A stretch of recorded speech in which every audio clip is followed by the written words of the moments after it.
Hello, everybody. Welcome to another episode of Chalkboard Chats. If this is the first time you're watching, hi. Thank you so much for tuning in.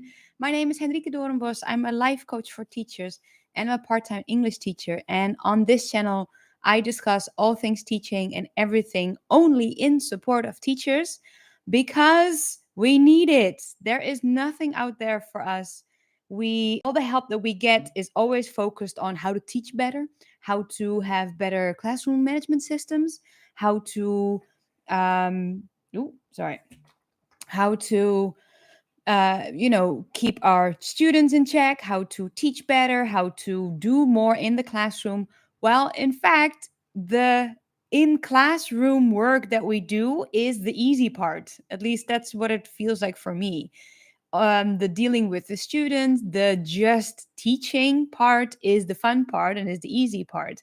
The hard bit of this job is as soon as I am done with teaching, I have to do all of these student reports. I have to do grading and lesson planning.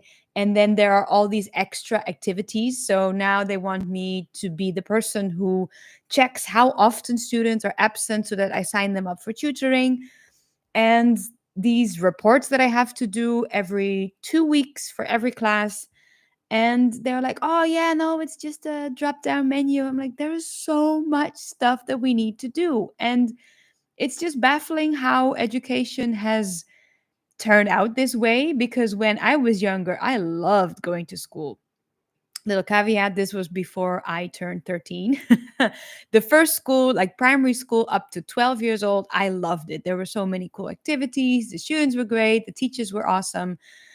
And now I've been in education for 10 years, and I've worked for so many different schools. And it is fascinating to see how little agency we have. We are the basically like the customer service and the person who's providing the service to the student. We are the at the front line of education, and we have the least amount of input on how we do this, how this business is run, how this company goes, how this school is done. And it's just so fascinating, because then they ask us, oh my god, why don't teachers stay? And I kept telling management, why don't we stay?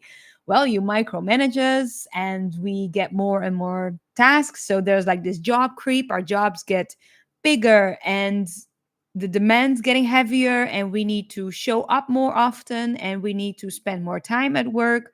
Parents have more access to us, and we get less and less input. We don't have a say in it at all. So even when I do tell management what is quote unquote wrong, they're like, oh, dismissing it all because, it's just a teacher whining again. And I'm like, you have guys have no idea. And they don't have any idea what it is like. I've worked for a school and I've looked at the people who were in management, and half of them were from law or business related fields. So I'm like, yeah, no wonder these are not ex teachers who know what it was like to teach. They are just coming from the business world. And these days the schools are run like businesses, but you can't run them like businesses, because here we are, the teachers, we are in the classroom at the front line, we are face to face with the people who are taking these services that we provide, and we see them as humans. And the rest of the school, the rest of the company basically, doesn't see them as humans. We are the only ones who see them as like the full humans that they are. And the rest of the business just sees them as the number of the students in the classroom. So I have one class, both of my classes actually are kind of small. I'm very happy about it. I only have like 11 or 12 students, but they treat them as just the number of students that they are. And I understand it, because if you don't see them every day, if you don't talk to them every day, if you don't interact with them as much as we do, they are just being kind of, just a name on the list. And yet, for us, they are not a name on the list. They are a full on human. So when the list And their requirements, for example, I had two students who were 5 years old and they were too good for the class that they were in. They were in kindergarten three, and I told the management that I thought they needed to move up because they were so much better than the rest of the class. But the school had the rule, self imposed rule, of course, that the students had to be 6 years old to move up to the next level. And I understand why we make these rules, but if you look at the human that they are and you experience them for hours in the class and you see them bored while the rest of the classroom, the rest of the students are struggling with writing, what is it, three-letter words. And I was able to dictate them a couple of words just to write, and they could just listen to the letters and they could spell it out perfectly. That's how I kept them entertained. But it was just so heartbreaking to see because these students were kept in this classroom, in this group. But what for? And management at the time were like, it's science. It's like, no, this is your self imposed rule. This is a human being who, for some reason or another, is 5 years old and has some of the abilities that a 6 year old already has. I understand that as a general rule, you need to keep those separate because, fine motor skills and classroom readiness and all that stuff.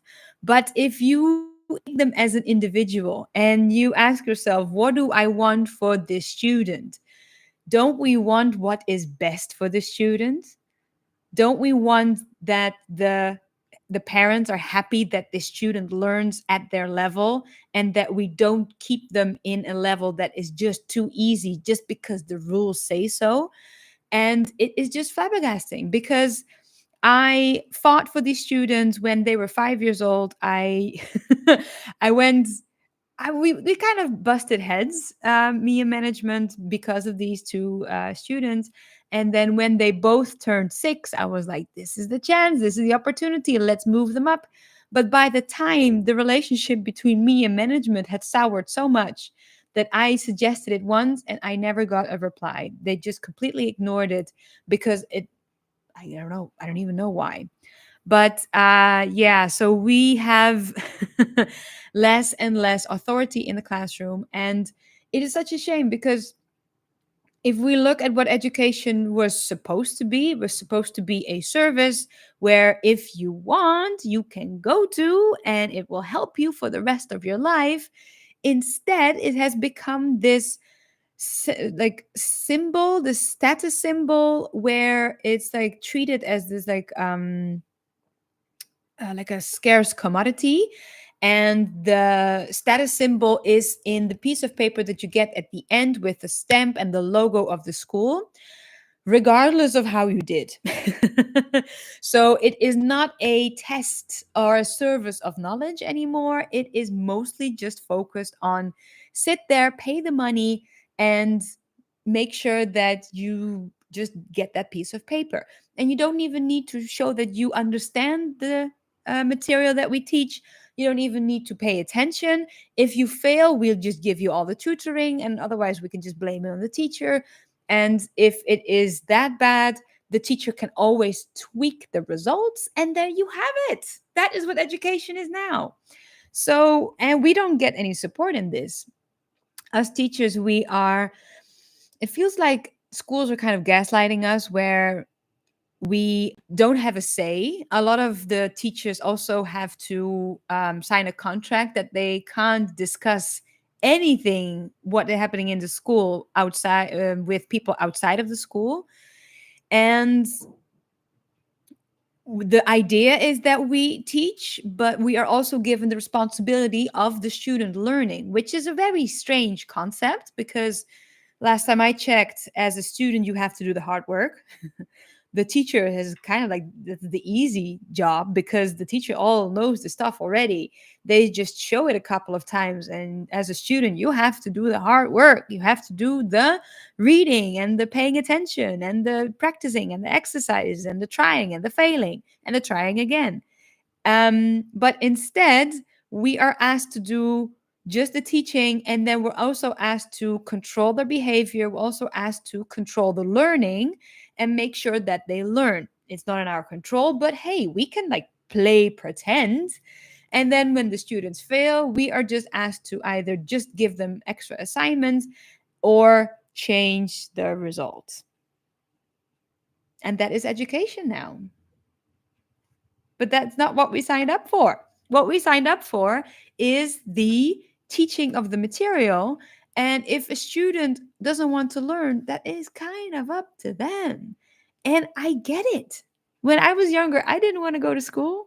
I wasn't interested in whatever my physics teacher had to say. And I remember sitting there and just faking paying attention, faking being engaged, just so that I wouldn't be expelled, I wouldn't get in trouble, but also that I could just get my mind to kind of like daydream and drift off and, kind of mentally go through all of the problems because I was a teenager and I had a lot of social issues.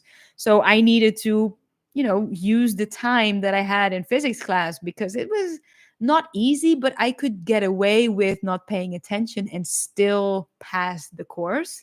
So I would just sit there and use that time to figure out my social life and kind of over worry about my group of friends and how I, did in other groups. And I find it's a little bit heartbreaking to see that this is what education has become of now, but this is the reality of it. And because it is such a hard job, not the teaching is easy, the teaching is fun. Being employed by a school is where the hard, difficult challenge comes in. I am also doing private tutoring on the side, and it's the easiest job because this student is so incredibly motivated, he is dedicated, and it is just such a joy to teach somebody who is so, so keen and interested. He does extra work. He shows up with extra activities. He writes so much of the stuff that I taught him. And he also listens to me. He asked me to record some like reading exercises. And I record it, I put it in the phone, I send it in a voice message, and he reads it and he listens to it. At home, he practices it. So, teaching on its own is very easy, very fun, very rewarding, very well paying. But teaching as a job in a school is such an incredible challenge. And every month, there are new policies that just don't make sense, but we don't have a say in it, we don't have a voice over it. Oftentimes it is not in the student's best interest. It is a lot of times just to placate parents, just to keep them happy.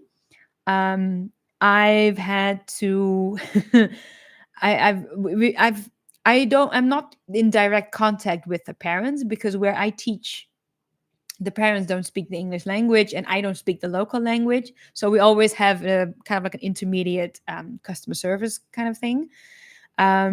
So this parent approached the school and said, "Hey, I'm not very satisfied with the level that my son is now at. He seems to have forgotten a lot of the vocabulary words, and he doesn't want to join the club or the group that has been suggested for his son to join." Um, because that wouldn't really solve the problem. So basically, this parent is unhappy with his son's ability to remember or use vocabulary, and the suggestion of his son joining a club was not good enough because it wouldn't really solve the problem. So he asked me for feedback. And I told him his son is amazing, but his son also stopped doing his homework. So that was, told to the parent. And indeed, the student has done his homework diligently since that email was sent. So the message has been received, I thought. But lo and behold, last week we got another message that he had approached the school again, basically with the same message, but now instead of signing him up for extra tutoring or joining the club. He wanted me, the teacher, to come up with solutions. And I was like, I don't really know what he wants to hear. So I asked management, I was like, what can I say? And thank God, our new management is amazing. He is like, well, you know how it works. The parent wants the teacher to take the responsibility, but the student has to do the work. So that's kind of the direction that you have to steer it in. So I'm really glad that I have that opportunity to share with the parent. But a lot of this is just trying to placate the parent and trying to keep the parent to pay us, because if they do, that looks good on my score. If I now lose this student because the parent is unhappy with the his son's vocabulary words, I that's gonna look bad on me. So I emailed them back. I actually told the customer service to say, "Hey, I'm available, 10 minutes before class, 10 minutes after class," and he hasn't replied yet. So we'll see how this goes. But it's just very interesting to see that as a school, they are willing to do whatever the parent wants because, well, the parent is the one who pays. And yeah, that's what education has now become. So I hope you enjoyed this channel. Please, please subscribe and give me a thumbs up, because I am going to do a lot more live videos and send all the help out for the teachers, because we need it, because this industry has lost its marbles. I hope you all have a wonderful Wednesday, and I'll see you soon. Bye bye.